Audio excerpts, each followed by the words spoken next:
Nah teman-teman, selamat datang di channel saya Risma Fitria. Nah teman-teman, kali ini saya mau sambung lagi cerita saya tentang pengalaman saya kerja di luar negeri. Nah ini ada berapa poin yang harus kita pelajari teman-teman. Sudah sampai di poin yang ke-6. Itu saya sudah ceritakan di video-video sebelum ini. Nah untuk video selanjutnya teman-teman, ada poin yang ke-7 yang harus kita pelajari teman-teman, yang harus kita pahami, karena setiap negara itu berbeda-beda teman-teman. Jadi mungkin di tempat saya teman-teman, di kampung saya Indonesia kan, di tempat saya ini teman-teman, tempat jualan itu di pintu masuk itu teman-teman, ini style orang sini ya teman-teman, di tempat kampung saya ya, di tempat di kampung saya ini teman-teman, cara jualan itu mereka itu akan duduk di pintu masuk itu teman-teman, pintu masuk kedai dia itu, dia duduk di situ, dia akan panggil customer, ya kak beli kak ini ada promosi kak 300 kak, kayak gitu kan. Setiap orang lalu dia akan panggil kayak itu teman-teman. Jadi kalau di negara lain, kalau negara yang tempat saya kerja ini teman-teman, itu beda teman-teman. Kita itu kalau duduk di pintu masuk itu dikira kurang agak bagus kayak gitu teman-teman, jadi nggak sopan kayak gitu kan.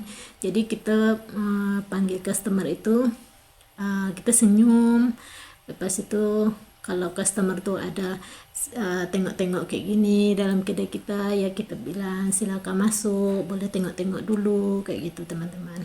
Jadi biarkan aja dia masuk kayak gitu, kita jangan banyak ngomong kayak gitu. Kalau terlalu kita banyak ngomong, sama juga saya pun di sini sama teman-teman, kalau saya masuk kedai itu baru masuk aja dia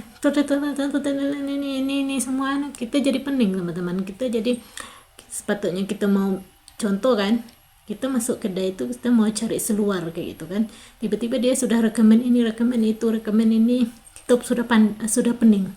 Jadi otak kita pun sudah nggak mikir lagi teman-teman. Jadi bagi saya pribadi itu agak merimaskan kayak gitu kan. Memang kita cari customer itu harus dipanggil kayak gitu kan. Jadi kalau bagi saya itu sudah berlebihan teman-teman. Kalau dia menjual itu agak mendesak kayak gitu, mendesak kepada customer kayak gitu kan.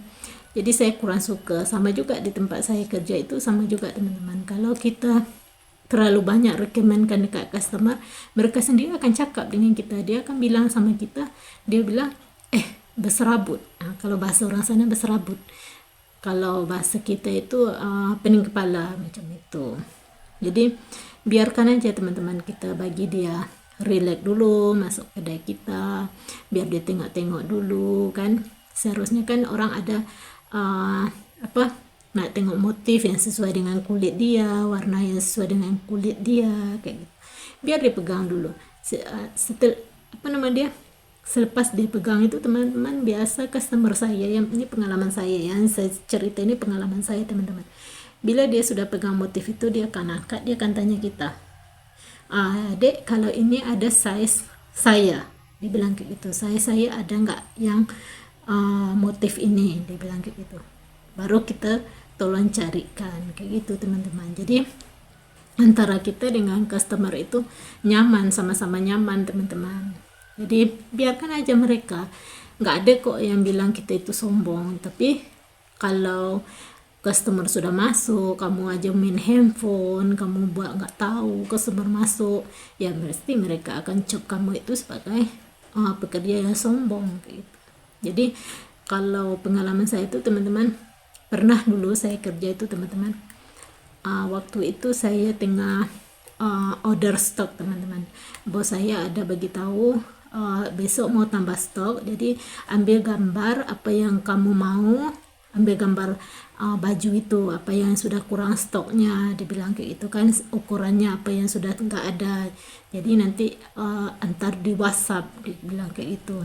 Jadi saya pun bikin teman-teman, saya tengah bikin itu, saya tengah WhatsApp semua dekat bos. Jadi tiba-tiba customer masuk, saya sudah bilang customer, ya kak boleh masuk kak, tengok-tengok dulu, saya bilang kayak gitu kan. Jadi saya sambil main handphone kayak gitu, saya sambil main handphone, lepas itu saya biar customer itu pilih-pilih dulu.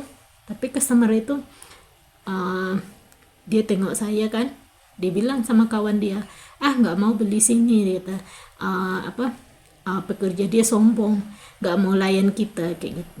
Jadi itu teman-teman, satu hal yang membuat customer nggak nyaman itu untuk selamanya mereka akan nggak mau datang lagi teman. Kebanyakan macam itu, dia nggak akan masuk lagi ke kedai kita itu.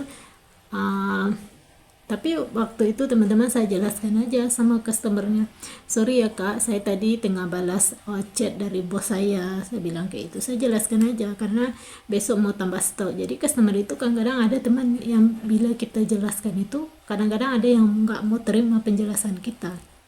Kadang ada yang bilang, oh itu alasan kamu, dari tadi saya berdiri sini kamu nggak ada tanya, nggak ada senyum, nggak ada apa, kamu sibuk dengan handphone. Customer akan bilang kayak gitu kepada kita. Jadi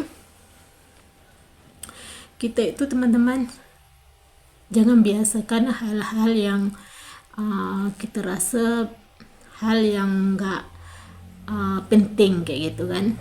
Contohnya main handphone itu kan. Jadi selepas kita chat dengan bos itu, kita tengok-tengok waktu teman-teman. Jadi waktu jam istirahat itu nggak apa, kita baru WhatsApp dengan bos kita kayak gitu. Jadi jangan kita itu lalai kayak itu. Disebabkan kita mau balas chat dari bos kita biarkan aja customer kita itu sudah rugi teman-teman. Karena di tempat kerja saya ini kebanyakan teman-teman itu customer jarang yang beli satu, mesti ada beli 2 helai, 3 helai. Apalagi kalau kita banyak bercakap teman-teman, bercerita, buat dia happy, dia akan beli lebih dengan kita. Kebanyakan kayak itu teman-teman. Jadi itulah teman-teman pengalaman saya yang nggak pernah saya lupakan. Jadi dari situ teman-teman saya belajar itu teman-teman di waktu saya ditegur customer, di waktu saya main handphone. Jadi saya belajar dari kesalahan saya di situ. Sampailah saya terakhir kemarin itu, saya nampak aja customer, saya terus letak handphone, saya terus berdiri, saya tanya, ya kak silakan masuk, boleh tengok dulu nanti apa yang berkenan, ini semua cukup ukuran. Saya bilang kayak gitu aja teman-teman, semua sudah cukup ada stok kayak gitu. Jadi mereka akan senang teman-teman, dia lihat dulu motif apa-apa, dia tinggal tanya kita kayak gitu. Jadi saya belajar dari kesalahan saya yang sebelum itu teman-teman. Jadi itulah saya bisa bertahan teman-teman kerja di sana. Saya kerja sudah 14 tahun teman-teman. Jadi saya belajar dari apa yang kesalahan-kesalahan yang sudah saya buat kayak gitu. Jadi 14 tahun teman-teman saya bekerja saya itu jualan aja teman-teman, nggak pernah kerja yang lain, mesti jualan aja kayak gitu. Nah teman-teman, itulah pengalaman saya. Semoga teman-teman di luar sana terinspirasi dengan cerita-cerita saya ini. Dan jangan lupa untuk support saya selalu dengan cara like, comment, dan subscribe. Bye.